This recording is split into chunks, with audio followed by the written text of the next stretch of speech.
আজ আপনাদের সামনে এনেছি এক 5 বছরের ছোট্ট পাগের হৃদয় বিদারক কাহিনী, যাকে তার নিজের মালিকই মেরে ফেলতে চেয়েছিল, কিন্তু ভাগ্যক্রমে আজও সে বেঁচে আছে আমাদের সবার জন্যে এক বিশাল দায়িত্ব নিয়ে।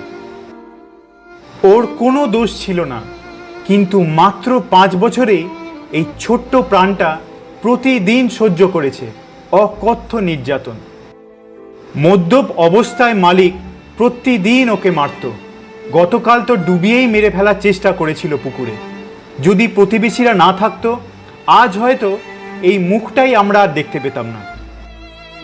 কিন্তু মানবতার আলো এখনও নিভে যায়নি। বিজলি মজুমদার ম্যাডাম, যিনি নিজেই ছেলেটির মা, সেই থামিয়েছিলেন আর সেই ছোট্ট প্রাণটাকে তুলে দিলেন আমাদের হাতে। রাত 11:30টার সময় ও পৌঁছালো নাকতলা স্নেহাশ্রয় ক্রেশে। আপাতত নিরাপদ, কিন্তু এখনও একেবারেই একা। তবে জাইমন্স গল্প এখনও শেষ নয়। এখন আমাদের প্রয়োজন ওর জন্যে ভালোবাসায় ভরা নিরাপদ ঘর, আর এই সময়টুকু পার করার জন্যে খাবার, চিকিৎসা, আশ্রয়, যেটুকু আমরা সবাই মিলে দাঁড়িয়ে না দিলে সম্ভব নয়। তাই আপনাদের কাছেই আবারও অনুরোধ, দয়া করে ওর পাশে দাঁড়ান আর এই ভিডিওটি শেয়ার করুন।